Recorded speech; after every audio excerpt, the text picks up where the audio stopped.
उवाच एवं सततयुक्ता ये भक्ताः त्वां पर्युपासते ये चेयपि अक्षरम् अव्यक्तम् तेषां के योगं वित्तमाम्। अर्जुन उवाच एवं सततयुक्ता ये भक्तः त्वां पर्युपासते ये चेयपि अक्षरम् अव्यक्तम् तेषां के योग वित्तमाम्। अर्जुन उवाच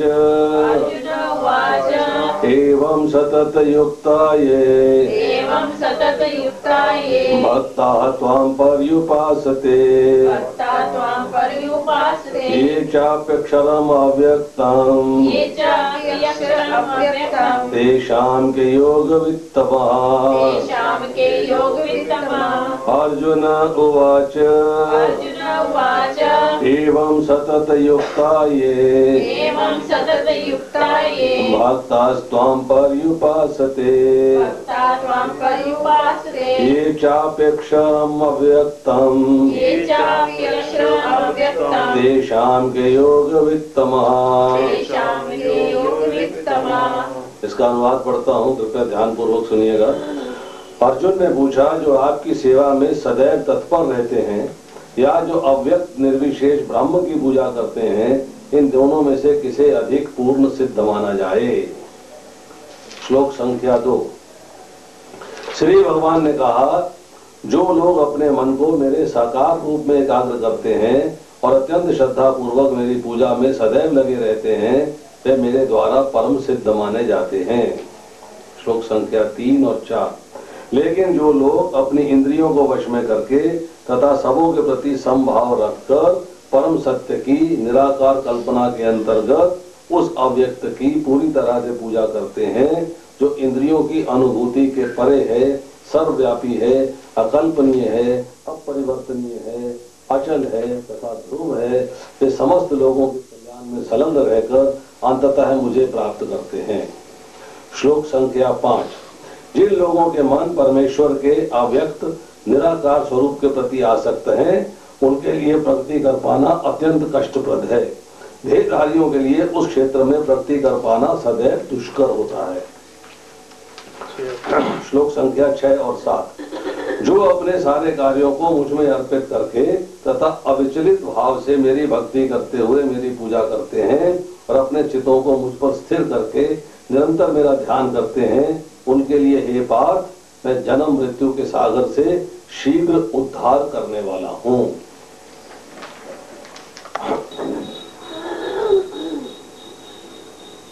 अब अर्जुन पूछते हैं, इस भक्ति योग है 12वां अध्याय, भक्ति से भगवान के साथ योग करना है, जुड़ना।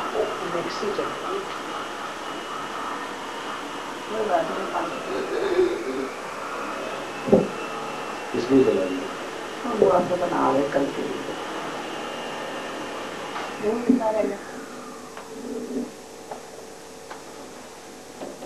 अर्जुन ने पूछा, जो आपकी सेवा में सदैव तत्पर रहते हैं या जो अव्यक्त निर्विशेष ब्रह्म की पूजा करते हैं, इन दोनों में किसे अधिक पूर्ण माना जाए।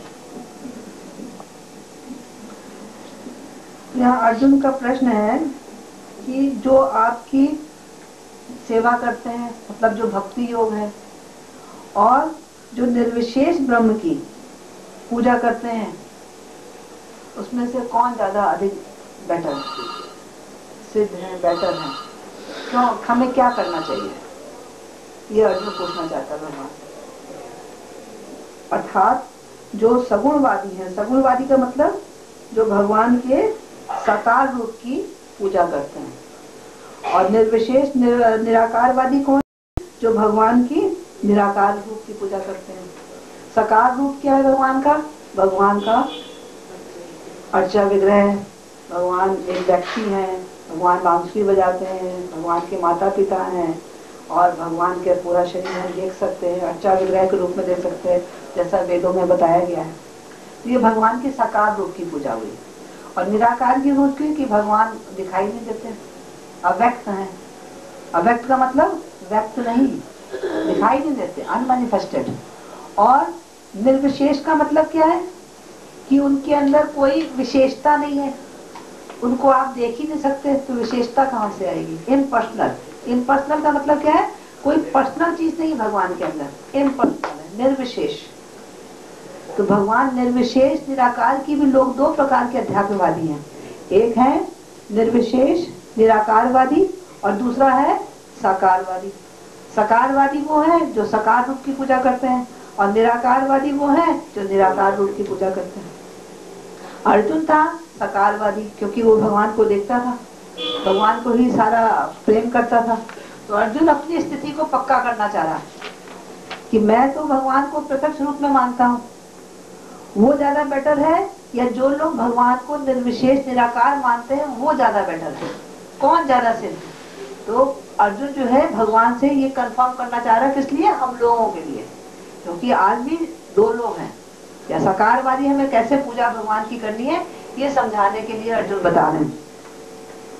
निर्विशेष और निराकार एक ही चीज है ना? निराकार मतलब कोई आकार ना हो, निर्विशेष भी ना, निर्विशेष को आप किसी चीज से इसकी उपमा ना दी जा सके। अब निराकार देखिए, एक तो आकार नहीं है, जैसे हवा है, हवा का आकार नहीं है, लेकिन but you can feel it.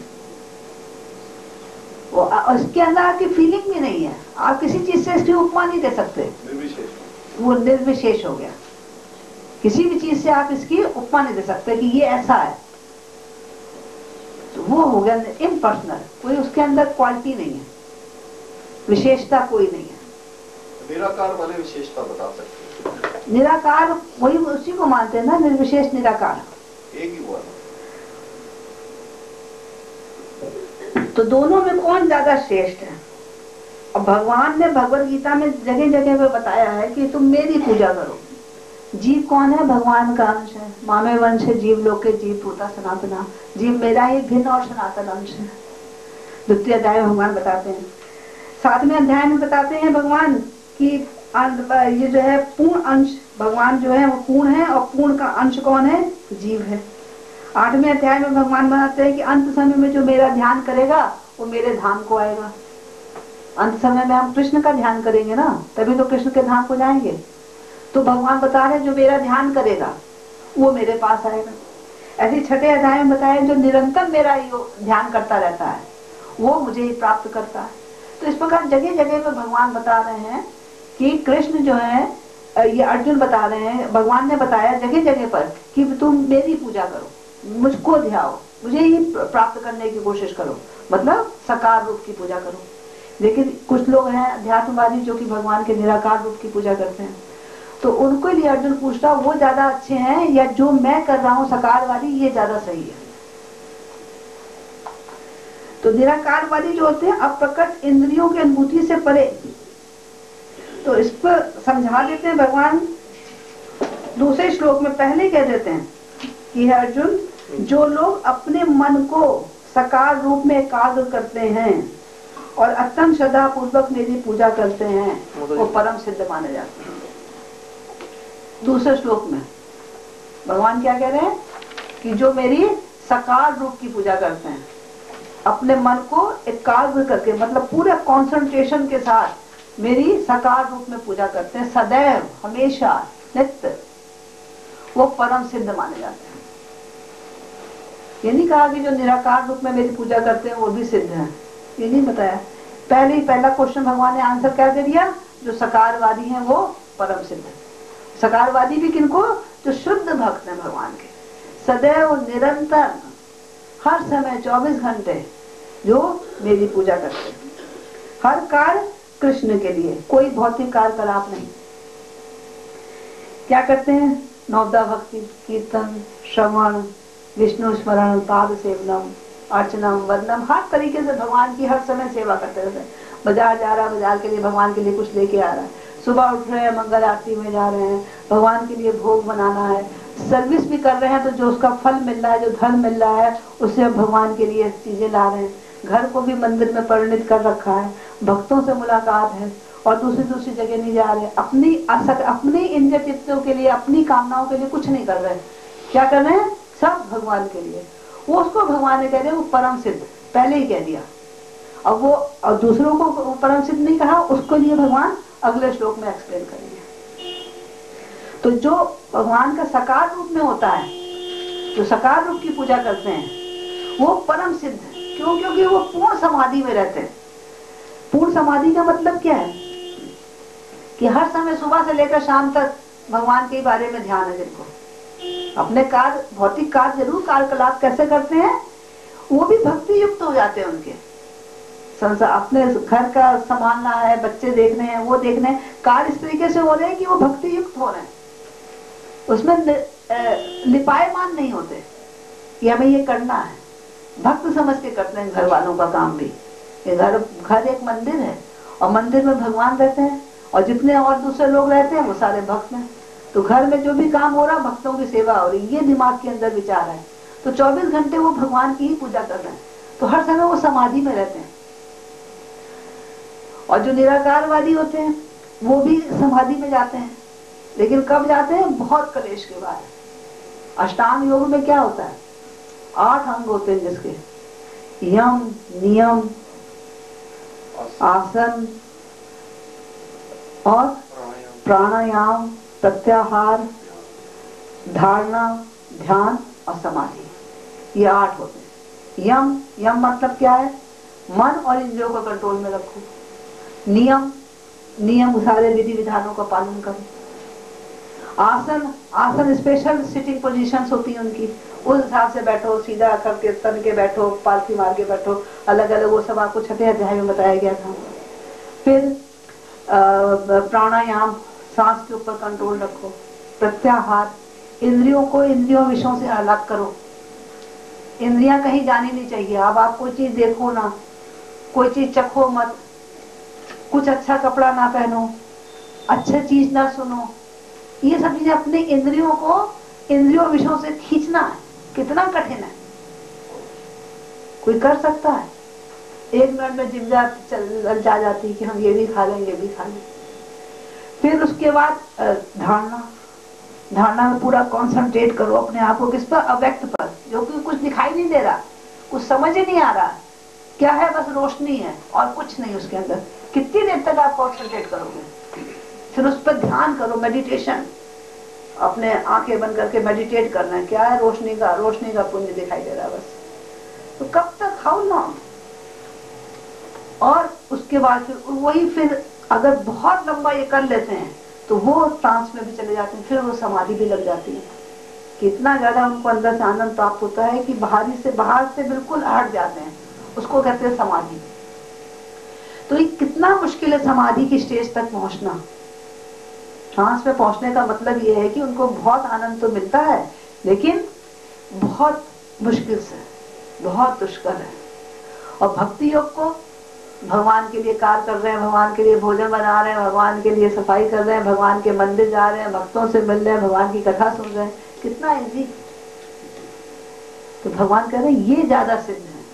तुरंत मेरे साथ डायरेक्ट कनेक्शन हो जाता है, और उसका कनेक्शन होता है बहुत देर के बाद।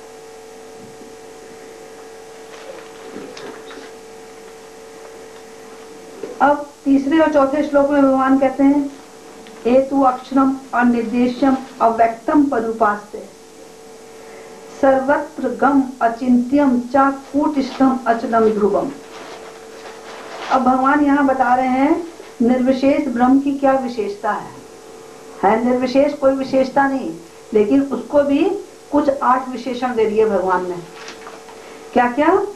सबसे पहले है अक्षरम। अक्षरम मतलब क्या हुआ? 12वें अध्याय का 3रा श्लोक।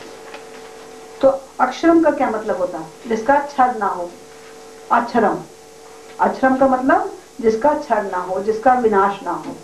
एक विशेषता ये हो गई। जो निर्विशेष ब्रह्म के बारे की विशेषण बता रहे हैं भगवान, हालांकि विशेषता नहीं है इनकी, निर्विशेष है, लेकिन भगवान ने इसको 8 विशेषण दिए हैं कि जिसका कभी नाश ना हो, विनाश ना हो। और प्रभुपाद जी ने ये बता दिया इसको इंद्रियों की अनुभूति से परे। देख लो इसमें लिखा हुआ अक्षरम, इंद्रियों की अनुभूति से परे। इंद्रियों से आप नहीं समझ सकते अक्षरम ब्रह्म को, कितना मुश्किल है। इसलिए भगवान बता रहे कितना मुश्किल है इसको, इसलिए इसको सिद्धि नहीं मानी। सिद्धि उनको मानी जो आराम से भगवान को प्राप्त कर सकते हैं, सकारवादी। निराकारवादी क्या है कि इंद्रियों की अनुभूति से परे। फिर दूसरा है अनिर्देश्यम। अनिर्देश्यम का क्या मतलब बताया आपका, किससे, किसी भी चीज से उपमा न ली जा सके, जिसकी किसी भी चीज से उपमा न ली जा सके, ये ऐसा होगा ब्रह्म। हवा जैसे चल रही है, हवा चल रही है, हवा को आप फील कर सकते हो, लेकिन निर्विशेष ब्रह्म को आप नहीं फील, तो उसको कहते हैं अनिर्देश्यम। और व्यक्तम का तीसरा विशेषण क्या दिया, अव्यक्तम, मतलब कि वो व्यक्त नहीं, दिखाई नहीं पड़ सकते आपको। निर्विशेष ब्रह्म की बात हो रही है। फिर उसके बाद सर्वत्रगम, मतलब सर्वव्यापी, सब जगह है, कोई ऐसी जगह नहीं है जहां पर नहीं हो। देन अचिंत्यम। अचिंत्यम के बारे में क्या बताया, जो कि जिसकी हम चिंतन नहीं कर सकते। इंद्रियों की अनुभूति, इंद्रियों मन से बुद्धि से परे, आप सोच ही नहीं सकते कैसे है भगवान, कैसे है निराकार ब्रह्म, अचिंत्य। तो आप कैसे इसकी पूजा करोगे बताओ, कैसे आप कर सकते हो अचिंत्य की, जो मन और बुद्धि से परे है, उसको आप कैसे पूजा कर सकते हो, कैसे आप सोच सकते हो। Very very difficult, not possible for ordinary man. फिर कूटस्थम। कूटस्थम मतलब, कूटस्थम का क्या मतलब है, जिसका कभी परिवर्तन ना हो।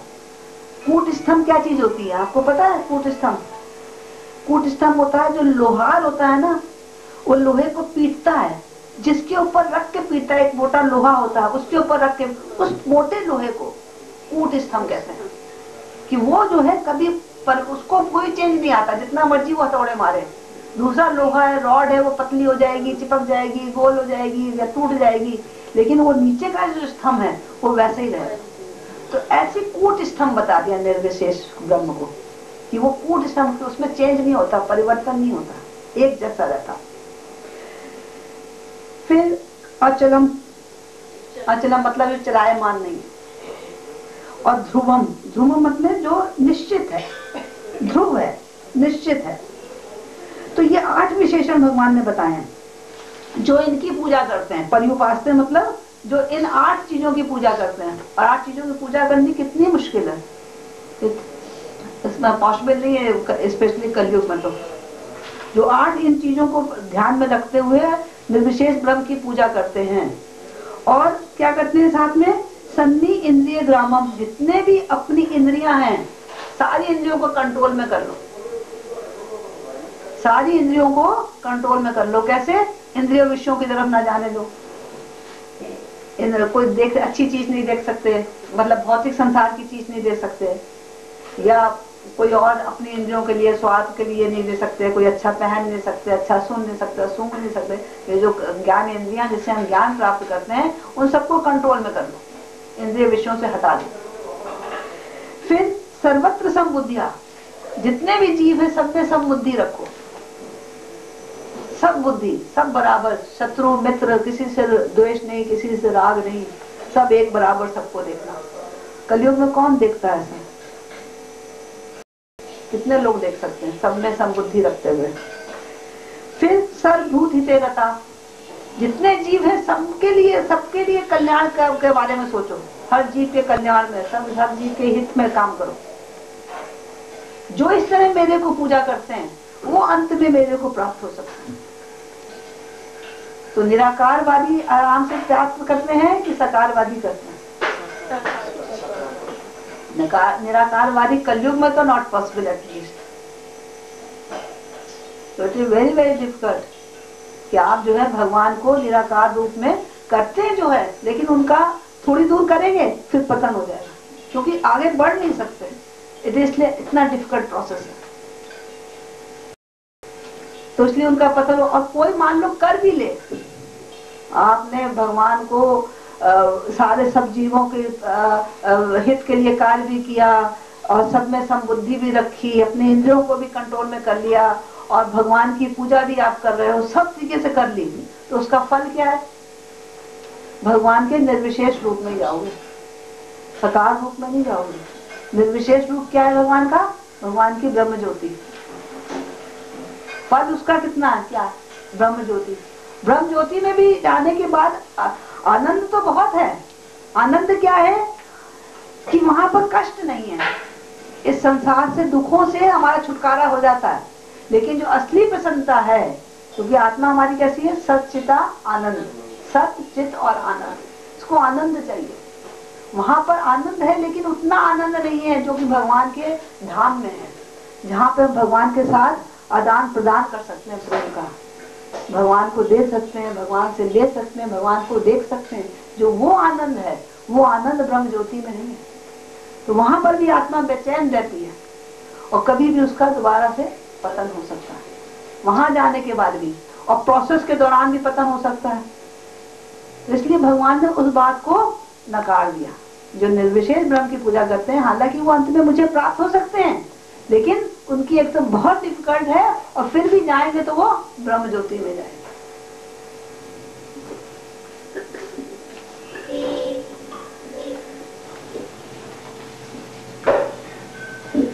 अब इसके बाद 5वें श्लोक में भगवान कहते हैं, पंखा चला दो।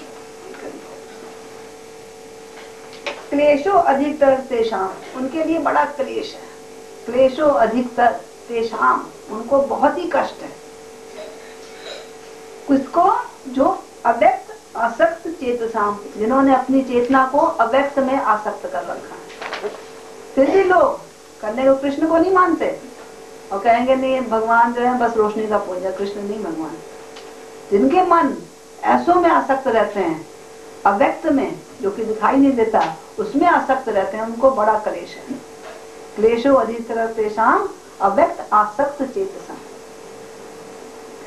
फिर आगे लिखा है, अव्यक्ता ही गति दुखम, जो अव्यक्त को प्राप्त करने की कोशिश करते हैं, उनका प्रोग्रेस कैसी होती है? गति कैसी होती है? बड़ी दुखमय होती है। देहे बदवी अपाप्यते, देहधारी के लिए, देहधारी जब भगवान के अव्यक्त रूप की पूजा करता है तो उसकी प्रोग्रेस जो होती है वो बड़ी दुखदायी होती है, बहुत कष्ट सहने पड़ते हैं उसको। इतना अपने इंद्रियों को कंट्रोल में करो, मन को कंट्रोल में करो, प्राण को अपने ये वायु को अपना कंट्रोल में करो और कंसंट्रेट करो, मेडिटेशन करो। इतना करने के बाद, कितने कष्ट सहने के बाद फिर भगवान के निर्विशेष रूप को, ब्रह्म ज्योति को प्राप्त करें, उसमें क्लेश ही क्लेश है, बहुत कष्टफल है और वेरी वेरी दुष्कर आल्सो। क्योंकि जीव जो है देहधारी है, ये समझना कि वो शरीर नहीं है। क्योंकि हम, भगवान ने बताया है ना कि जीव मेरा ही पुत्र है, मेरा ही अंश है। जब जिसके अंश है, हमारा शरीर है, तो उसका शरीर नहीं होगा, उसके शरीर से ही तो शरीर आएगा। हम ऐसे कैसे सोच में उसका कोई शरीर ही नहीं है? उनके दिव्य शरीर है, भगवान का दिव्य शरीर है। हालांकि हमारी आंखों से दिखता नहीं, लेकिन है भगवान। बहुत हम भगवान की प्रार्थना करेंगे तो प्रकट हो जाते हैं, शुद्ध भक्तों के सामने भगवान प्रकट हो जाते हैं। भगवान का शरीर है, लेकिन ये मान लेना कि उनका शरीर नहीं है। ये देहधारी जिनके देह है, उनके लिए बहुत डिफिकल्ट है। ये लिखा है ना, देहे बदवी अपाप्यते, देहधारी के लिए ये सोच लेना कि भगवान जो है अव्यक्त है, उनका कोई शरीर नहीं है, ये बहुत दुखदाई है, बहुत दुष्कर है। तो भक्ति योगी जो होता है, जो भगवान की भक्ति करता है सकार रूप की, वो क्या करता है? उसके लिए इजी है, क्योंकि वो देहधारी है, उसको भी पता है ये भगवान है, भगवान की दिव्य देह है। और भगवान को, अब भक्तों ने कहा हम तो आपको देख नहीं सकते अपने चक्षुओं से, क्योंकि हमारे चक्षु कैसे हैं? भौतिक। हम भगवान को कैसे देखेंगे? तो भगवान ने कृपा करी कि अपने आप को अर्चा विग्रह के रूप में प्रकट कर दिया। मैं अपने अर्चा विग्रह के रूप में तुम्हारे सामने प्रकट हूँ, और जो भी तुम मुझे अर्पण करोगे वो उसको मैं स्वीकार करूंगा। अब अर्चा रूप में भगवान प्रकट है हमारे सामने, और भक्त जो है इस अर्चा विग्रह की पूजा करता है और साक्षात भगवान के कांटेक्ट में रहता है। भगवान अर्चा विग्रह के थ्रू सारी चीजें हमारी स्वीकार करते हैं। जैसे प्रभुपाद जी ने वो बताया है पोस्ट बॉक्स का, सड़क के किनारे पोस्ट बॉक्स खड़ा है, उसमें आप लेटर डाल दो तो वो अपने सही एड्रेस पर पहुंच जाएगा। कैसे पहुंच गया? आपने उस सड़क में डाला, किसी और डब्बे में डाल दो तो पहुंचेगा नहीं, उसी में पहुंचेगा। तो जो भगवान के द्वारा स्थापित रूप है, जो भगवान ने प्रकट किया है, अर्चा विग्रह जो है भगवान का अवतार है, इसको एक अवतार मानना चाहिए। तो उसके अंदर अगर हम भगवान को कोई भी चीज अर्पण करते हैं तो सीधे भगवान तक वो पहुंचती है। तो ये नहीं सोचना चाहिए कि भगवान तक नहीं पहुंचेगी, क्योंकि भगवान ने, आपने भगवान के सामने भोग रखा है और पूरी की पूरी थाली आपको मिल गई है, इसका मतलब ये नहीं कि भगवान ने नहीं बनाया। भगवान अपनी आंखों से खा लेते हैं, नेत्रों से उसका रस ले लेते हैं, उसकी सुगंध ले लेते हैं। भगवान को किसी चीज की कमी नहीं है, लेकिन जो आप प्रेम पूर्वक देते हो तो भगवान उसको स्वीकार कर लेते हैं अपनी आंखों से। तो पूरा का पूरा ही पड़ा ही रहता है, लेकिन फिर भी भगवान के अंदर चला जाता है, क्योंकि भगवान पूर्ण है। पूर्ण में से पूर्ण निकाल लो फिर भी पूर्ण बचता है। इसलिए हमें ये नहीं सोचना चाहिए कि अर्चा विग्रह है, ये जो है अपना किसी वस्तु का बना हुआ, धातु का बना हुआ। कोई भी अर्चा विग्रह है, अर्चा विग्रह जो है 8 चीजों का बना हो सकता है। भागवतम में लिखा है बालू का अर्चा विग्रह हो सकता है, बालू की भी आप भगवान की अर्चा विग्रह बना सकते हो, मट्टी का बना सकते हो, लकड़ी का बना सकते हो, पत्थर का बना सकते हो, किसी मणि का या किसी रत्न का बना सकते हो, किसी मेटल का बना सकते हो, धातु का, और चित्र रंगों से बना सकते हो। और फिर आखिरी है 8वां, मन से भी बना सकते हो। कहीं आपका अर्चा विग्रह नहीं है आपके पास, आप भगवान की उस समय सेवा करना चाहते हो, कुछ अर्पण करना चाहते हैं, तो मन से भी आप अर्पण कर सकते हो। तो ये भगवान का अर्चा विग्रह वो है, इस कलयुग के अंदर एक अवतार है जीवों को अपनी सेवा देने का। तो अगर हम भगवान की सकार रूप की सेवा करते हैं तो भगवान उसको स्वीकार करते हैं। और इट इज कितना इजी, सामने भगवान है, खास में खाना तो वैसे ही बनना ही बनना है, और भगवान को आपने भोग लगा दिया तो सारा खाना आपका शुद्ध हो गया, सारे पाप उसके अंदर से निकल गए और आपके अंदर शुद्ध खाना गया और भगवान को अर्पित किया। और भगवान कितने प्रसन्न हुए, इस तरह सोचो। और कितना इजी प्रोसेस, कोई कलेश नहीं हुआ, आप जंगल में नहीं गए, समाधि में नहीं बैठे, आसन लगा के नहीं बैठे, इंद्रियों को कंट्रोल नहीं किया, स्वादिष्ट भोजन आपको मिला, फिर सारी इंद्रियां आपकी चलायमान है, सारी इंद्रियों को आपने भगवान में लगा दिया। तो सकारवादी रूप जो है भगवान बता रहे हैं वो परम सिद्ध है। और निराकारवादी में हालांकि वो उस तक पहुंचते हैं लेकिन बहुत क्लेश के साथ, बहुत कष्ट के साथ।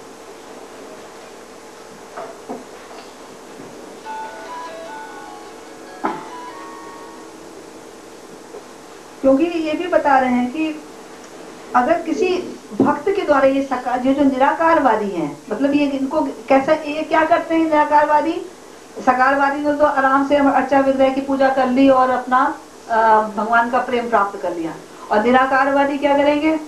पहले वेदों को पढ़ेंगे, पहले तो संस्कृत सीखेंगे, भाषा सीखेंगे, फिर वेद को पढ़ेंगे, फिर समझेंगे, फिर उसके अनुसार उसको ध्यान करेंगे जिसका चिंतन कर ही नहीं सकते, उसका ध्यान करेंगे जो कि इंद्रियों और मन और बुद्धि से परे है, उसका ध्यान करेंगे। कितना मुश्किल है। और उसके बाद फिर जो है अपनी सारी इंद्रियों को कंट्रोल में करेंगे।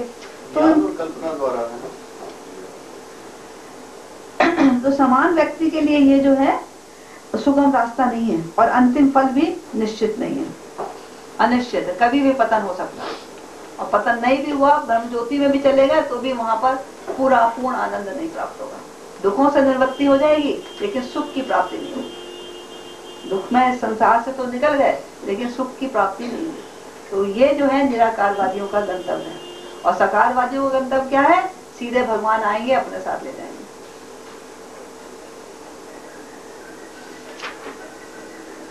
अब भगवान जो है 6ठे और 7वें श्लोक में क्या बताते हैं? एतु सर्वाणी कर्माणि मयि संन्यस्त मत्परा। सर्वाणी कर्माणि मतलब सारे कर्मों को मुझे अर्पित कर दे, मयि संन्यस्त, सारे कर्मों को जो मुझे अर्पित कर देता है। और उसके बाद कहते हैं मत परा, जो मेरे परायण है, मतलब मुझे परम मानता है, मेरी शरणागत है। और जो अनन्येन एव योगेन, मतलब जो अविचल भाव से मुक्त, मुझसे युक्त है। अनन्येन मतलब जो अविचल, अविचलित नहीं होता कि कभी इसकी कर ली, कभी उसकी कर ली, कभी भगवान की कम कर ली, अरे आज चलो इतना देर से उठे कोई बात नहीं, आज नहीं पूजा करते हैं, खाली भोग लगा दो, आज नहीं भी भोग लगाया कोई बात नहीं, अपना खा लिया, देर हो रही है वहां चले गए। लेकिन जो अनन्य भाव से भगवान की कर रहा है भक्ति, अनन्य भाव से मुझसे ज्यादा युक्त है। और माम ध्यायंता, माम ध्यायंता का मतलब क्या है? अपने चित्त को मुझ में स्थिर करके मेरा ध्यान कर रहा है। उपासते, जो मेरी प्रेम पूर्वक भक्ति करता है। तो सब कर्मों को मुझे अर्पित करता है, जो मेरे परायण है, मतलब जो मुझे परम मानता है, मेरा शरणागत है, जो अविचल भाव से मुझसे युक्त है, जो अपने मन को मुझ में स्थिर करके मेरा ध्यान करता है, और जो मेरी प्रेममयी भक्ति करता है। 5 चीजें भगवान ने बताई। इतनी चीजें जो करता है उसको मैं क्या करता हूँ? तेषाम अहम समुद्धरता, उसका मैं उद्धार कर देता हूँ। कहाँ से? मृत्यु संसार सागरात, जो मृत्यु का ये संसार रूपी जो सागर है, इससे मैं उसका उद्धार कर देता हूँ। देखिए सागर के अंदर तैरना बहुत मुश्किल है, बड़ा सा तैराक भी डूब जाएगा, और कोई आके उसको निकाल ले, अगर बाई चांस कोई गिर गया है, वो तैराक भी है तो वो समुद्र को पार नहीं कर सकता, इतनी तेज लहरें हैं और इतना दूर विस्तार है उसका। तो अगर कोई इसको निकाल ले तब तो वो बच सकता है, नहीं तो वो डूब जाएगा। तो जितना मर्जी आप कर लो निराकार ब्रह्म की या किसी और की उपासना, आप डूबोगे। लेकिन अगर भगवान आकर स्वयं ले जाते हैं भक्त को, तो फिर उसको क्या कर पाएंगे? तो भगवान कह रहे हैं तेषाम अहम समुद्धरता, मैं उसका उद्धार कर देता हूँ। कहाँ से? मृत्यु संसार सागर, मृत्यु रूपी ये सागर, संसार रूपी जो सागर है, उससे मैं उसका उद्धार कर देता हूँ। भवामी ना चिरात पात, चिरात माने क्या होता है? बहुत देर से जो काम होता है। भवामी ना चिरात पात, देरी नहीं करता, देर से ना पहले कह दिया, चिरात मतलब देरी नहीं करता, मैं तुरंत उसका क्या करता हूँ? उद्धार कर देता हूँ। किसका? जिसका मन मेरे में लगा रहता है। मैया वेशित चेतसा, जिनके चित्त मुझ में आवेशित है, तो उनका मैं बहुत शीघ्र उद्धार कर देता हूँ। तो सारे कार्यों को कृष्ण को कैसे अर्पित करना है? कि कृष्ण के लिए सारे कार्य करो। उद्देश्य क्या होना चाहिए? कि कृष्ण कैसे प्रसन्न हो, ये कार्यों का उद्देश्य होना चाहिए। कि कृष्ण भगवान कैसे प्रसन्न होंगे, हम कैसे प्रसन्न होंगे ये नहीं सोचना है, कृष्ण कैसे प्रसन्न होंगे हमारे कार्यों से। अपना कष्ट सह लेते हैं भक्त, तो कहते हैं मुझे चाहे नर्क में डाल दो फिर भी मुझे कोई तकलीफ नहीं है, लेकिन आपकी सेवा मुझसे न छूटे। उन भक्तों की यहाँ बात हो रही, शुद्ध भक्तों की बात हो रही। जो भक्त है वो भगवान के कार्य के अतिरिक्त और कुछ नहीं, भगवान की प्रसन्नता के लिए और कुछ नहीं चाहता। तो ऐसे भक्त को भगवान वचन देते हैं कि वैसे भक्त को भव सागर से उद्धार कर देंगे। और जो योगी होते हैं, जो निर्विशेष ब्रह्म की तरफ जाते हैं, योगी होते हैं, अष्टांग योग कर रहे हैं, तो उनको भी बड़ी बड़ी सिद्धियां प्राप्त हो जाती हैं। तो सिद्धियां प्राप्त होने के बाद वो एक लोक से दूसरे लोक में भी जा सकते हैं, जो मर्जी चीज प्राप्त कर सकते हैं। लेकिन वो कैसे करेंगे? अपने बलबूते पर। और भगवान भक्त के लिए क्या करेंगे? स्वयं आकर ले जाएंगे। भक्त को अपना बलबूते पर नहीं करना, अष्टांग योग नहीं करना, तो सिर्फ भगवान की सेवा करनी। पहली से समाधि, पहली स्टेज में वो समाधि में होता है, 8 अंग नहीं क्रॉस करने पड़ेंगे। और योगी को सारे अंग करेंगे, उसके बाद सिद्धि वैसे कुछ सिद्धियां प्राप्त होंगी, जरूरी नहीं कि सारी 8 सिद्धियां प्राप्त हो जाएं, थोड़ी सी सिद्धियां प्राप्त होंगी। और उस सिद्धियों में वो अपने बलबूते पर जाएगा, एक लोक से दूसरे लोक पे, या कुछ प्राप्त करना है या कुछ और जो भी सिद्धि होगी उसके अनुसार। लेकिन भगवान क्या करते हैं? अपने भक्तों के लिए स्वयं आ जाते हैं। भक्त को इन सब चीजों के लिए कठिन सहना नहीं पड़ता है। इसलिए भगवान बताते हैं भक्ति योग मार्ग सर्वश्रेष्ठ है और सुगम है। और कलयुग में तो क्या है, भक्ति योग क्या है, केवल भगवान के पवित्र नाम का कीर्तन। कलो नास्तेव नास्तेव नास्तेव गति और हरे नाम हरे नाम हरे नाम एक केवलम, कलो नास्तेव नास्तेव नास्तेव गति अन्यथा। कलयुग में और कोई कार्य वो नहीं है, किसी और से हम भगवान को नहीं प्राप्त, सिर्फ भगवान के नाम से हम भगवान को प्राप्त कर सकते हैं। हरे कृष्णा कृष्णा कृष्णा हरे हरे, हरे राम राम राम हरे हरे। ये कलयुग के लिए मंत्र है। इति षोडशकम नाम नाम कली कल्मष नाशनम, ना तो पर्यो तरो उपाय सर्व वेदेषु दृश्यते। सारे वेदों को छाट करने के बाद ये 16 अक्षर का नाम कलयुग में तारने वाला है, और कोई चीज नहीं तार सकती है। हमें हरे कृष्ण महामंत्र को बहुत ही श्रद्धा पूर्वक ध्यान से समझकर आगे करते जाना। सिर्फ आप खाली मंत्र का जाप करोगे अगर ध्यान पूर्वक, तो भी आप भगवत धाम जा सकते हो, कोई रुकावट नहीं आएगी, भगवान स्वयं ले जाएंगे। लेकिन उस नाम को शुद्ध तरीके से लेने के लिए हम लोग इतने ज्यादा विधि विधान करते हैं कि वो नाम शुद्धता से निकला है हमारे मुंह से, तो वो नाम ही मेन नाम है। हरे कृष्ण महामंत्र जो है वही मेन है कलयुग के लिए, और कोई उपाय नहीं। त्रेता युग में क्या था, द्वापर में ये अर्चा विग्रह की पूजा थी, अभी भी अर्चा विग्रह की पूजा करते हैं, लेकिन ये कलयुग का अभी संध्या चल रही है। अभी कुछ दिनों के बाद अर्चा विग्रह की पूजा भी समाप्त हो जाएगी, सिर्फ नाम ही रह जाएगा। कलयुग की अभी स्टार्टिंग है और द्वापर युग की संध्या है। तो अभी हमको अर्चा विग्रह की पूजा बताई गई है, जिससे कि हमारे मन जो है बहुत भटके नहीं और हम भगवान के साथ लगे रहें। और ये विधि विधान हम करेंगे जो भी हमारे गुरु महाराज ने या जो वेदों शास्त्रों प्रमाणिक शास्त्रों में जो लिखे हैं, तो उससे हमारे अंदर अंतःकरण शुद्ध होता जाएगा और शुद्ध नाम उच्चारण होगा। तो शुद्ध नाम से ही हम भगवान के धाम जा सकते हैं। नाम रूप में अवतार दिया भगवान ने कलयुग के अंदर। तो त्रेता युग में अर्चा विग्रह के रूप में, द्वापर में, और त्रेता में क्या करते थे, यज्ञ करते थे, और सतयुग में क्या करते थे, ध्यान करते थे। तब ध्यान था, तपस्याएं थी, और फिर आया है यज्ञ वगैरह त्रेता में, और द्वापर में अर्चा विग्रह की पूजा, और कलयुग में सिर्फ भगवान का नाम। कलो नास्तेव नास्ते, कलो माने कलयुग, उसमें नास्तेव नास्तेव नास्ते 3 बार कहा। 3 बार क्यों कहा, इससे पक्का हो जाए। जो चीज को पक्का करना होता है उसको 3 बार करा जाता है।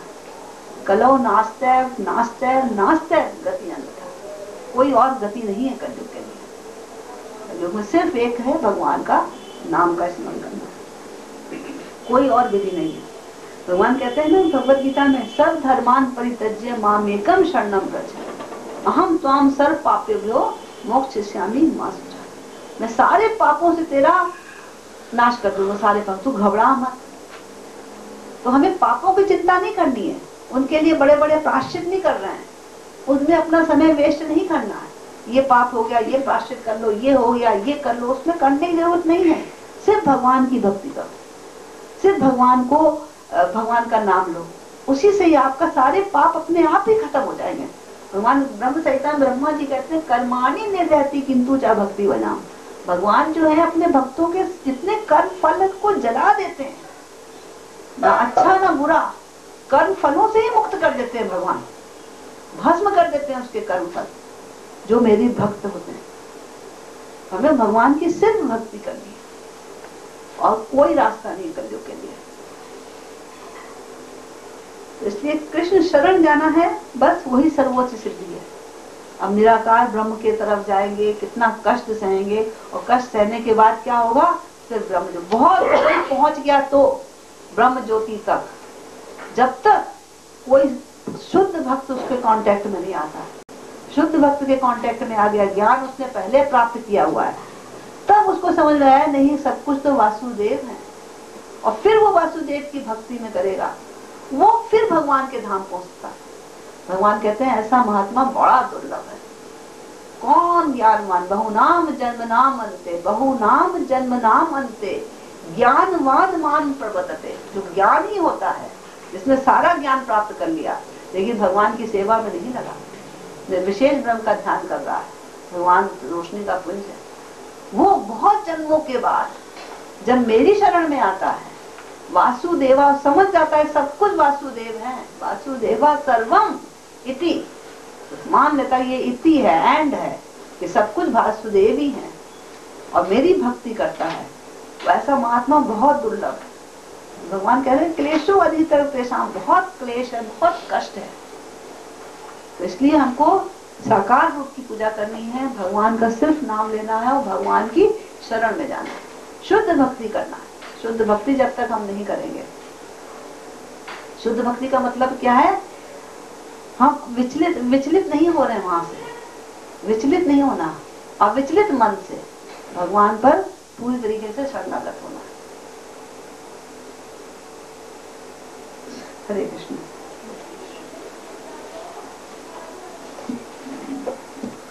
करो, सबसे मैत्री भाव रखो और फिर अपनी इंद्रियों को कंट्रोल में करो। कितना कठिन है,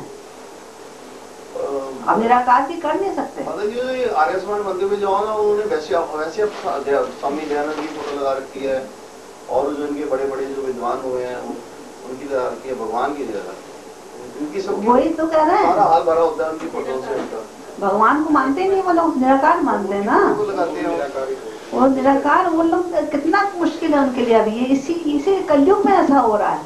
कलयुग में भगवान का नाम ही है सिर्फ। आजकल भगवान की लगाते हैं मर्यादावादी पुरुष, भगवान राम और लीला श्री कृष्ण, इस तरह लगाते हैं, लीला लगाए होती है उन्होंने फोटो हमारे में, पर ये नीचे ये लिखा होता है। वो तो शिवाजी की भी लगाते हैं, महाराणा प्रताप की भी लगाते हैं, तो सभी की फोटो में लगा रखी होती है। चलिए, हाँ जी, भक्ति योग अध्याय संख्या 12 है। इसका निचोड़ क्या है, समरी। पहले श्लोक के अंदर अर्जुन ने प्रश्न किया है, सगुण और निर्गुण इन दोनों के मध्य में, इन दोनों के बीच में श्रेष्ठ कौन है, पहला। दूसरे से लेके 7वें श्लोक तक जो है भगवान कृष्ण का उत्तर है कि साकार रूप में जो उपासना करते हैं वह उत्तम है, और क्यों उत्तम है ये भी उन्होंने इसी दूसरे से लेके 7वें श्लोक तक समझाया। इसमें तीसरे से लेके और चौथा श्लोक जो है उसमें निर्गुण निराकार की जो उपासना करी जाती है उसका फल भी बताया है, और 5वें के अंदर बताया है कि निराकार उपासना करते हैं वो हम देहधारी जो मनुष्य हैं उनके लिए डिफिकल्ट क्यों है, मुश्किल क्यों है। और 6ठे 7वें श्लोक में फिर बताया कि सारे कर्मों को मुझ में अर्पण करके अनन्य भाव से निरंतर मुझ सगुण साकार भगवान का चिंतन करने वाले भक्तों का उद्धार मैं स्वयं करता हूं। 8वें से लेके 12वें श्लोक तक बताया भगवत भक्ति के जो उपाय हैं उनका वर्णन क्या है, अर्थात भगवान को प्राप्त करने के जो उपाय हैं उनका वर्णन क्या है। उसके बाद 8वें श्लोक में बताया कि मन बुद्धि मुझ में अर्पित करने की आज्ञा दी है और उसकी फल अपनी प्राप्ति बताया। 9वें से लेके 11वें श्लोक में बताया है अगर आप जो है भगवत प्राप्ति का साधन जो मैं बता रहा हूं वो नहीं कर सकते हो तो कर्मों के फल का त्याग कर दो। 12वें श्लोक में बताया कर्म फल का त्याग श्रेष्ठ है, इसका फल क्या है, तत्काल शांति प्राप्त हो जाती है एकदम। 13वें से लेके 19वें श्लोक में बताया है कि भगवान के जो प्रिय भक्त हैं उनके लक्षण क्या है, और 20वें श्लोक में बताया है कि जो ज्ञानी हैं, जो महात्मा हैं, जो भगवान के भक्त हैं, उनके लक्षणों को आदर्श मानकर उनके पद चिन्हों पर चलना, श्रद्धा पूर्वक वैसा ही साधन करने वाले जो भक्त हैं वो मुझे बड़े प्रिय हैं। पूरे अध्याय के अंदर 20 श्लोक हैं। अब आते हैं हम 12वें अध्याय के पहले श्लोक। उसके पहले ये समझते हैं कि 12वें अध्याय के अंदर जो चर्चा चल रही है उसका हमने अभी तो पूरे 12वें अध्याय की समरी बताई। इसका दूसरा विषय क्या है। पिछली बार हमने चर्चा करी थी कि भगवत गीता से हमें 3 प्रकार का ज्ञान प्राप्त होता है। नंबर 1 संबंध, नंबर 2 अभिधेय और नंबर 3 प्रयोजन। संबंध का अर्थ है कि भगवान से मेरा क्या संबंध है, अर्थात जीव का भगवान से क्या संबंध है। उस संबंध के लिए कर्म योग भी बताया, अष्टांग योग भी बताया, मतलब बेसिक्स बता के भगवान ने पहले अध्याय से लेकर छठे अध्याय में इन सब चीजों की चर्चा करी। हमारा भगवान के साथ क्या रिश्ता है, क्या संबंध है। अब आता है पार्ट नंबर 2, जो कि 7वें अध्याय से आरंभ होता है और 12वें अध्याय में समाप्त होता है। ये बता रहा है अभिधेय। अभिधेय का अर्थ ये है कि उस संबंध को निभाने के लिए हमें क्या रास्ता अपनाना है, अर्थात प्रोसेस क्या है। उस संबंध को हम समझ गए हैं। क्या समझा हमने कि भगवान स्वामी है, हम सेवक। ये समझा हमने कि भगवान जो है वो अंशी है और हम उनके अंश हैं। दूसरे अध्याय के 17वें श्लोक में हमने समझा तद्विद्धि करके अविनाशी तू, मतलब भगवान अविनाशी है, हम भी अविनाशी। हमने जो है भगवान के साथ अपने संबंध को समझ लिया। अब दूसरे से लेकर छठे में उस संबंध के ऊपर मेडिटेट कैसे करना है, उस पर ध्यान कैसे लगाना है, वो सारी बातें बताने के बाद 7वें से लेकर 12वें अध्याय के अंदर ये बताया है कि किस तरीके से आप नवदा भक्ति अर्थात भक्ति की जो विधियां हैं उनके अंदर अपने आप को संलग्न करके उस संबंध को निभा सकते हैं। जैसे कि 7वें अध्याय का पहला श्लोक है। देखिए 7वें अध्याय के पहले श्लोक में क्या चर्चा हो रही है।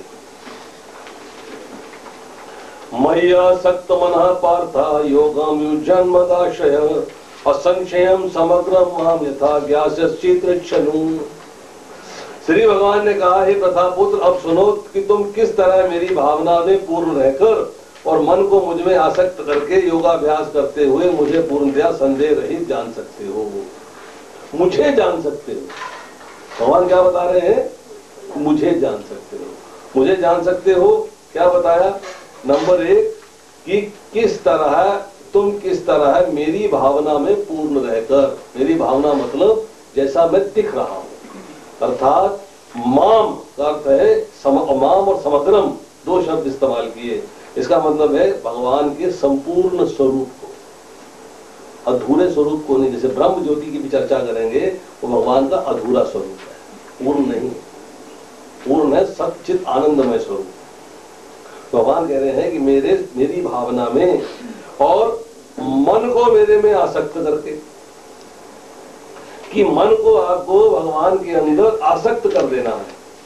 किस तरीके से कि आपका मन जो है केवल भगवान के प्रति ही रहे और किसी के प्रति नहीं। तो मेरी भावना से पूर्ण मन को मुझ में आसक्त करके योगाभ्यास करते हुए मुझे पूर्णतया संशय रहित जान सकते हो, अर्थात तुम्हें कोई डाउट नहीं रहेगा। 7वें अध्याय की बिगिनिंग यहां से हो रही है। अब उसके बाद जो है इसी के अंदर अगर हम 8वें अध्याय के अंदर जाते हैं तो 8वें अध्याय के अंदर जो 10वां श्लोक है, इसमें लिखा है प्रयाण के लिए मनसा चलेन भक्त्या युक्तो योग बलेन चैव। इसके अंदर चर्चा हो रही है कि आप भगवान की भक्ति कर रहे हो, परंतु योग के द्वारा अर्थात अष्टांग योग के द्वारा। तो ये भक्ति कहलाती है योग मिश्रित भक्ति। इसमें आपने क्या किया है, मृत्यु के समय जो व्यक्ति अपने प्राण को बाहों के मध्य में स्थिर कर लेता है और योग शक्ति के द्वारा अविचलित मन से पूर्ण भक्ति के साथ परमेश्वर के स्मरण में अपने को लगाता है, वह निश्चित रूप में भगवान को प्राप्त होता है। तो अपने जो है प्राण को बाहों के मध्य में स्थिर करना, फिर उस पर ध्यान लगाना, ये जो है योग है, अष्टांग योग की पद्धति है। यहाँ पर जो भक्ति की बात भगवान ने करी तो वो हो गई योग मिश्रित भक्ति। अब इसके बाद जो है 9वें अध्याय का जो 15वां श्लोक है, उसके अंदर चर्चा करते हैं ज्ञान यज्ञेन चापयन्ये यजन्तो माम उपासते एकत्वेन पृथक्त्वेन बहुधा विशतो मुखम। अन्य लोग जो ज्ञान के अनुशीलन द्वारा यज्ञ में लगे रहते हैं, वे भगवान की पूजा उनके अद्वैत रूप विविध रूपों में विश्व रूप में करते हैं। तो यहाँ पर जो है लोग भगवान की भक्ति कैसे कर रहे हैं? ज्ञान के द्वारा, नॉलेज गेन कर लो, ज्ञान लेते जाओ, ज्ञान लेते जाओ, ज्ञान लेते जाओ, ज्ञान लेते जाओ, परंतु जो असल भक्ति का स्वरूप है उस तक नहीं पहुंचे। इसके लिए छोटा सा उदाहरण दिया गया। उदाहरण क्या है कि आप यहां तक आए तो कैसे आए? मोटरसाइकिल में, गाड़ी में, बस में, रिक्शा में आए ना। तो क्या आप यहां जब बैठ के जो है भगवत चर्चा कर रहे हो तो गाड़ी साथ ले आए हो? यहां पर अंदर मोटरसाइकिल यहां छत पे आ गई, रिक्शा छत पे आ गई? नहीं। मतलब जो यहां बैठ के साधन करना है उसके लिए जो आने का साधन था वो आपने बाहर छोड़ दिया। ज्ञान प्राप्ति करी, लक्ष्य क्या है? भक्ति करनी। तो भक्ति के लिए जब आपने ज्ञान की प्राप्ति करी है, जब भक्ति करने बैठेंगे तो उस ज्ञान को साथ में लेके नहीं चलेंगे, ज्ञान पीछे छोड़ देंगे। तो यहाँ जो चर्चा हो रही थी ज्ञान मिश्रित भक्ति की, अब जब भक्ति करनी है तो उसमें ज्ञान भी छूट जाएगा और कर्म भी छूट जाएगा, दोनों चीजें छूट जाएंगी। यही बात जो है भक्ति रसामृत सिंधु के अंदर रूप गोस्वामी लिखते हैं, अन्याभिलाषिता शून्यम ज्ञान कर्माद्यनावृतम आनुकूल्येन कृष्णानुशीलनम भक्ति उत्तमा। उत्तम भक्ति, यहाँ जो चर्चा हो रही है 12वें अध्याय के अंदर भक्ति योग अर्थात उत्तम भक्ति की चर्चा हो रही है। उत्तम भक्ति के लिए क्या बताया? अन्य अभिलाषा अर्थात मोक्ष व मोक्ष की अभिलाषा से रहित, ज्ञान तथा कर्म आदि से अनावृत, न ज्ञान चाहिए न कर्म चाहिए, श्री कृष्ण के उद्देश्य से अनुकूल भाव सहित शरीर, वाणी तथा मन से जो अनुशीलन क्रिया की चेष्टा की जाती है उसे उत्तमा भक्ति कहते हैं। मतलब ना ज्ञान चाहिए यहाँ पर भक्ति के प्लेटफॉर्म पे आने के बाद, ना ही कर्म चाहिए। अब कर्म मिश्रित भक्ति क्या हो गई?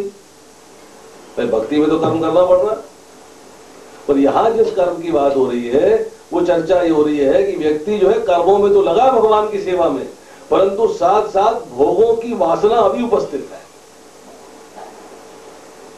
जो भोग है उनको भोगने की जो बात है वो अभी निकली नहीं। जैसे कि जो है भगवान दूसरे अध्याय के 59वें श्लोक में कहते हैं, विषया विनर्वर्तन्ते निराहारस्य देहिना रसो वर्जम रसियाप्यस्य परम दृष्टवा निवर्तते। देहधारी जीव इंद्रिय भोग से भले ही निवृत्त हो जाए पर उसमें इंद्रिय भोगों की इच्छा बनी रहती है, लेकिन उत्तम रस का अनुभव होने से ऐसे कार्यों को बंद करने से वे भक्ति में स्थिर हो जाता है। छोड़ दिया हमने इच्छाओं को छोड़ दिया, कोशिश करी इच्छाओं को छोड़ने की, परंतु फिर भी जो है इच्छाएं कहीं ना कहीं अंदर हमारे बनी हुई है। तो यहाँ पर जो है चर्चा करते हैं दूसरे अध्याय के 70वें श्लोक में, जो पुरुष समुद्र में निरंतर प्रवेश करती रहने वाली नदियों के समान इच्छाओं के निरंतर प्रवाह से विचलित नहीं होता, जो स्थिर रहता है वही शांति प्राप्त कर सकता है, दूसरा नहीं जो ऐसी इच्छाओं को तुष्ट करने की चेष्टा करता है। इच्छाएं हमारे अंदर लगातार प्रवाह करती रहती हैं, परंतु हम उनको जो है तुष्ट करने की चेष्टा करें या न करें, दो सिचुएशन आ जाती है। एक है जो ऐसी इच्छाओं को तुष्ट करने की चेष्टा करता है, और दूसरा क्या है, जिसने इच्छाएं ही त्याग दी। एक में इच्छाएं आ रही हैं परंतु तुष्ट करने की चेष्टा नहीं करता, उनको पूरा करने की चेष्टा नहीं करता। दूसरे में इच्छाएं ही नहीं आ रही, विहाय कामानि सर्वान् पुमान् चरति निष्प्रह निर्मम निरंकार से शांति मय। तो साथ ये 12वें अध्याय के अंदर जो अभिधेय की चर्चा हुई है, इसमें बताया गया है कि किस प्रकार से आप अपने आप को भक्ति के मार्ग पे अग्रसर कर सकते हैं, भक्ति में लग सकते हैं। उसका प्रोसेस क्या है, उसका तरीका क्या है और उसका फायदा क्या है। अब इसके बाद जो है 13वें से लेके 18वां जो अध्याय है उसके अंदर चर्चा हो रही है प्रयोजन की। प्रयोजन, आपका यहाँ आने का प्रयोजन क्या है जी? ज्ञान प्राप्त करना, भक्ति में लगना, इसका आपको जो है मार्गदर्शन मिलना चाहिए। इसी तरीके से भगवत गीता जो है बता रही है कि जीव का प्रयोजन क्या है, तो ज्ञान दे रही है उसको। 6 से लेके 7वें से लेके 12वें अध्याय तक बताया प्रोसेस, और उस प्रोसेस का जो ज्ञान है, क्यों करना चाहिए, किस लिए करना चाहिए, भक्ति क्यों करनी चाहिए, भगवान के साथ भगवान के धाम पे क्यों जाना चाहिए, भगवान का धाम कैसा है, उसके बाद किस प्रकार का त्याग होना चाहिए, कैसी श्रद्धा होनी चाहिए, कैसे कर्म होने चाहिए, कैसे कर्ता होना चाहिए, कैसी धृति होनी चाहिए, कैसी निष्ठा होनी चाहिए, सारी की सारा जो ज्ञान दिया जा रहा है इसलिए कि आप अपने प्रयोजन को प्राप्त कर सकें। तो 13वें से लेके जो 18वां अध्याय है वो प्रयोजन डिस्कस करेगा। तो 12वें अध्याय जो है, ये जो बीच वाले 6 अध्याय हैं 7वें से लेके 12वें तक का, उसके अंदर 12वां अध्याय इन 6 के 6 अध्याय का निचोड़ है। 7वां, 8वां, 9वां, 10वां, 11वां, ये जो 5 अध्याय हमने पढ़े, इन 5 अध्याय का निचोड़ जो है वो ये 12वां अध्याय। अब इसमें देखिए, अर्जुन ने एक प्रश्न किया है। उस प्रश्न की अगर आप ध्यान पूर्वक चलेंगे तो 6ठे अध्याय का जो पहला वाला ब्लॉक था, जिसमें कि हम कह रहे हैं संबंध, उस संबंध वाला जो हिस्सा है भगवत गीता का, जिसको पहले 6 अध्याय मानते हैं, 6ठे अध्याय का आखिरी श्लोक कौन सा है? भक्ति योगानाम अपि सर्वेषां मद्गतेरन्तात्मनः श्रद्धावान भजन्ते यो मां समे युक्त तमो मतः। यहां चर्चा कर रहे हैं, और समस्त योगियों में से जो योगी अत्यंत श्रद्धा पूर्वक मेरे परायण है और अंतःकरण में मेरे बारे में सोचता है, मेरी दिव्य प्रेमा भक्ति करता है, अब है योग में मुझसे परम अंतरंग रूप से युक्त रहता है, सबों में सर्वोच्च है, यही मेरा मत। भगवान ने यहाँ ओपिनियन दिया कि सबसे सुपीरियर कौन है, और यहाँ अर्जुन फिर प्रश्न कर रहा है, ये बढ़िया है कि वो बढ़िया, मुझे बताओ। भगवान ने 6ठे अध्याय के 47वें श्लोक में क्लैरिफाई कर दिया, कह दिया कि समस्त योगियों में से जो योगी श्रद्धा पूर्वक मेरे परायण है, श्रद्धा पूर्वक मेरे परायण, फिर कहा अपने अंतःकरण में, अपने हृदय में, अपने मन में, अपने अंतःकरण में केवल मेरे विषय में सोचता है, मतलब अनन्य भक्ति की बात बता दी भगवान ने, और किसी के विषय में नहीं। ज्ञान मिश्रित भक्ति भी नहीं, कर्म मिश्रित भक्ति भी नहीं, किसी और अन्य देवी देवता की भक्ति नहीं, किसी अन्य की भक्ति नहीं, केवल मेरी भक्ति की बात हो रही है कि मेरी दिव्य प्रेमा भक्ति करता, प्रेम से मेरी भक्ति करता, प्रेम से। वो कैसी भक्ति है? वो दिव्य अलौकिक है, इस लोक की भक्ति नहीं है। फिर बताया कि वह योग में, अर्थात अपने आप को जब मुझसे जोड़ता है तो परम अंतरंग रूप से मेरे से जुड़ जाता है। ऐसा योगी जो है सबों में सर्वोच्च है। ये बात जो है भगवान ने यहां बताई, और यहां पर जो है अर्जुन ने प्रश्न कर दिया। 11वें अध्याय के 55वें श्लोक से लेके चलते हैं, जहां पर भगवान ने कहा अपने बारे में कि 5 चीजें बताई यहां पर, मत कर्म, मत परम, मत भक्त। ये 3 चीजें जो हैं, ये क्या है? प्रिस्क्रिप्शन, विधि, कि भाई ये कार्य करना है। और 2 चीजें बताई, निषेध। निषेध का मतलब है प्रोहिबिशन, भाई ये कार्य नहीं करना। क्या नहीं करना? संग वर्जित और निर्वैर सर्वभूतेषु। मत कर्म कृत, अर्थात मेरे लिए कार्य करो। मत परम, अर्थात मेरे सिवाय और किसी के बारे में मत जानो। और मद भक्त, मेरी भक्ति में रत हो जाओ। ये तीनों चीजें जो है, मैंने पिछली बार डिस्कस किया था, मेरे लिए कार्य करो, मत कर्म कृत, संबंध की बात हो रही है। मेरे बारे में ज्ञान प्राप्त करो, मेरे बारे में जानो, प्रयोजन की बात हो रही है। और मेरी भक्ति में लग जाओ, ये अभिधेय की बात हो रही है। 2 बातें बताई, संग वर्जित है, भक्तों का संग नहीं करना, और निर्वैर सर्वभूतेषु है कि मुझसे शत्रुता का भाव रखने वालों के साथ भी वैर नहीं करना है, सब प्राणियों के साथ तुम्हारी मित्रता होनी चाहिए। जब भगवान ने जो है 55वें श्लोक के अंदर बता दिया कि वह निश्चय ही मुझे प्राप्त करता है। क्यों? जो मुझे ही जीवन लक्ष्य समझता है। मुझे क्या चर्चा हो रही है? मुझे, मुझे मतलब जो मैं तेरे सामने खड़ा हूं, ध्यान देने वाली बात है। मुझे, जो मैं तेरे सामने खड़ा हूं, अर्थात मुझ सगुण साकार की। तो आप मेरे लिए हाथ मिलाओ, मतलब मैं आपके सामने खड़ा हूं। कैसा हूं? मेरा एक गुण भी है मेरे अंदर, सगुण हूं और साकार हूं। तो भगवान कह रहे हैं मुझे छठे के 47 में कहा जो मुझसे युक्त रहता है, मेरे प्रति श्रद्धा परायण। यहां पे बता रहे हैं कि वो जो मुझे ही जीवन लक्ष्य समझता है, मेरा भक्त बनता है, मेरे लिए कर्म करता है, मुझे परम मानता है। तो जब मुझे मुझे बात हो रही है तो भगवान अपने सगुण साकार रूप के बारे में चर्चा कर रहे हैं। अब अर्जुन जो है तो एक प्रश्न कर देता है, ठीक है आप अपने सगुण साकार की बात कह रहे हो, पर मुझे ये समझाओ कि जो निर्गुण निराकार की उपासना करते हैं उनका क्या होता है, भेद बताओ दोनों में। मुझे ये समझाओ आप कि जो आपकी सेवा में तत्पर तो है, हाँ जी हम भक्ति कर रहे हैं, पर भक्ति कैसी कर रहे हैं, सगुण साकार की या निर्गुण निराकार की। हमें जो है इन दोनों में भेद समझा दीजिए कि दोनों में परम सिद्ध कौन है, किसको जो है दोनों के अंदर से बेटर माना जाए। योग वित्तमा, योग वित्तमा मतलब ये समझो आप योग में जुड़ना, योग वितर और योग वित्तम, जैसे गुड बेटर बेस्ट 3 होते हैं ना। यहां भी जो है चर्चा यही आ रही है गुड बेटर बेस्ट, कि आप जो है मुझे बताइएगा कि क्या पोजीशन है। योग वित्तम मतलब योग में सर्वश्रेष्ठ कौन है, और ये बात भगवान पहले बता चुके हैं छठे अध्याय 47 श्लोक में, योग में सर्वश्रेष्ठ कौन है, परंतु अर्जुन ने फिर यहां पर जो है क्वेश्चन कर दिया। अब भगवान ने जो है बोलना चालू किया, जो कि 12वें अध्याय के दूसरे श्लोक से भगवान बोलते हैं और 14वें अध्याय के 20वें श्लोक तक बोलते रहते हैं। बीच में कोई प्रश्न नहीं, कोई रुकावट नहीं है, कोई व्यवधान नहीं। 73 श्लोक बोले भगवान ने कंटिन्यूअसली नॉन स्टॉप, मस्ती में आ गए।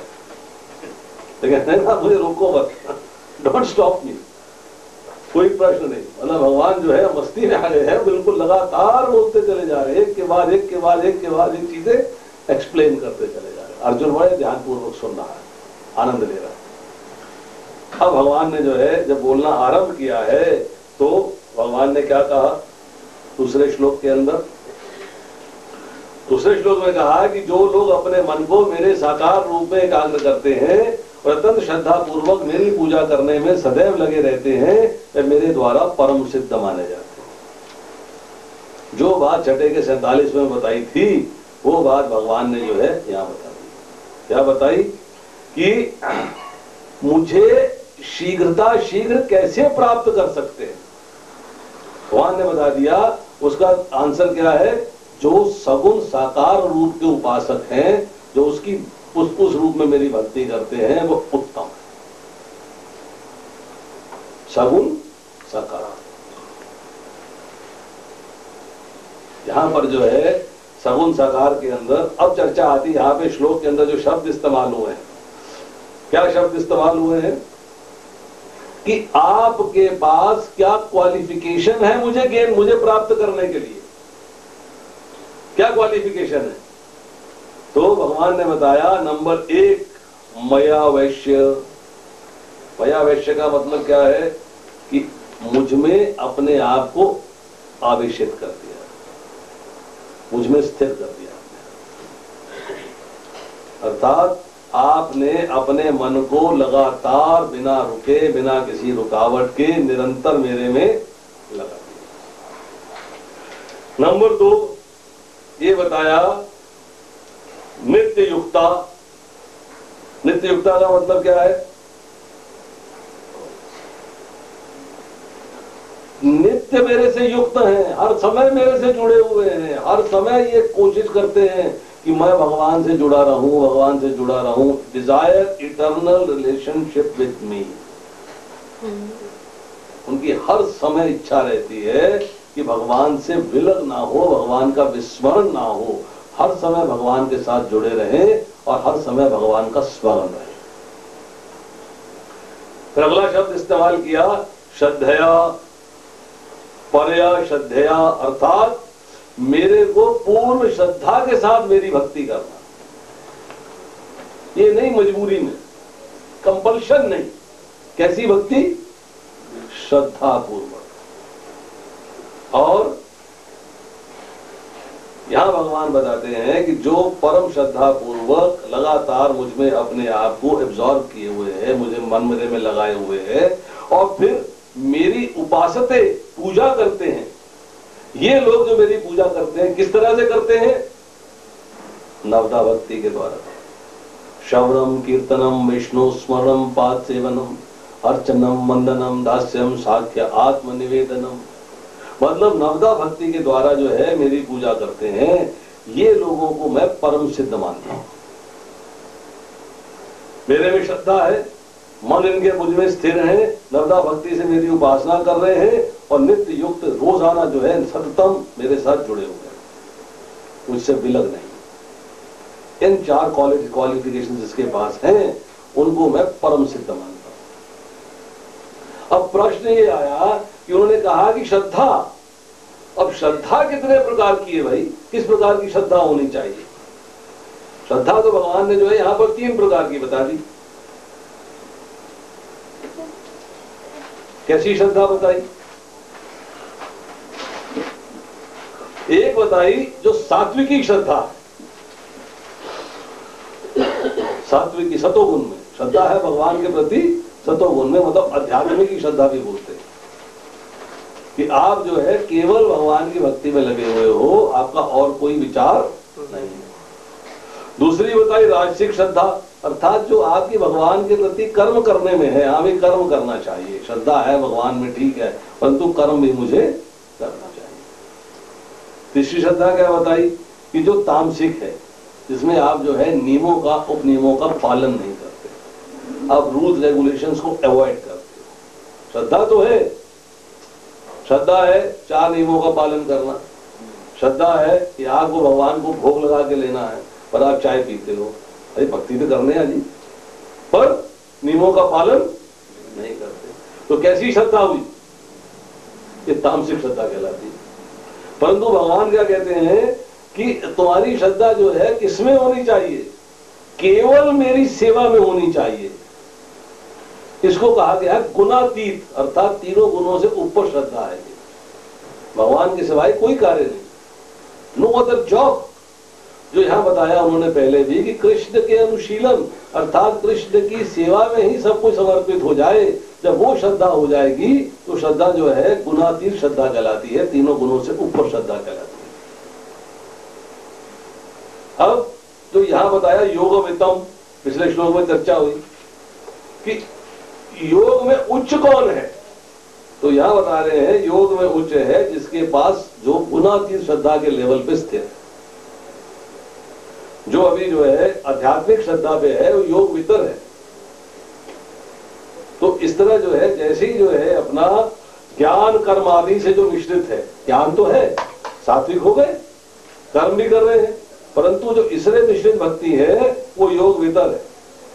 परंतु जो गुणातीत श्रद्धा वाला है, अर्थात जो अनन्य भक्त है, ना कर्म ना योग ना ज्ञान, कुछ नहीं चाहिए, केवल आपको जो है भगवान की भक्ति चाहिए, जो अनन्य भक्त है वो योग वित्तम है, अर्थात योग में उच्चतम है। अब प्रश्न ये आता है कि आपका मन कहां लगता है? यहां चर्चा आई ना मन को स्थिर करके, मन कहां लगता है आपका, किस जगह पे?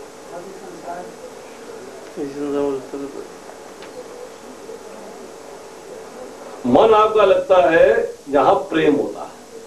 आपका प्रेम भौतिक संसार में है तो मन वहां लगा हुआ है, आपका प्रेम जो है भगवान में है तो मन आपका भगवान में लगा हुआ है। अब दूसरी बात आती है कि बुद्धि कहां लगती है?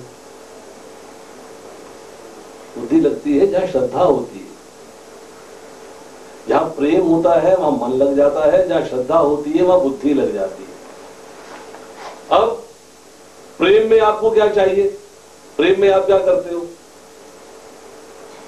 आपसे प्रेम है तो आपसे मिलने जाऊंगा, आपको अपने यहां बुलाऊंगा, आपसे मिलने जाऊंगा, अर्थात संग होगा। प्रेम होगा तो संग होगा। आपके प्रति श्रद्धा है तो क्या होगा? आपकी आज्ञा का पालन। तो यहां भगवान ये स्पेसिफाई करते हैं कि श्रद्धा पूर्वक, श्रद्धा का मतलब क्या है? मेरे आदेश का पालन करेगा। Follow me, he will follow my instructions. यहां जो बात करी है, भगवान ने कहा है कि मन को मेरे साकार रूप में एकाग्र करके अत्यंत श्रद्धा पूर्वक। तो ये श्रद्धा का अर्थ क्या है? हाँ, भगवान बड़े अच्छे हैं, भगवान से सेवा करनी है, भगवान से बड़ा प्रेम है, भगवान। अरे भाई, भगवान के आदेश का पालन करना है। अगर आदेश का पालन नहीं कर रहे हो तो कोई श्रद्धा नहीं है भगवान में। अगर पुत्र जो है पिता के आदेश का पालन नहीं करता है तो पिता के प्रति श्रद्धा नहीं रखता, फॉर्मेलिटी है। पुत्र की पिता के प्रति श्रद्धा जो है तभी परिलक्षित होती है जब पुत्र जो है पिता के आदेश का पालन करता है। जब हम श्रद्धा की बात करते हैं तो श्रद्धा के अंदर जो है जो आज्ञा पालन है, दैट इज इंपॉर्टेंट। तो इस श्लोक में दोनों बातें आई, संग अर्थात हर संग में भगवान में मन को स्थिर कर देना वो भी आ रही है, और भगवान की आज्ञा का पालन करना है वो भी आ रही है। दोनों चीजें आ रही है।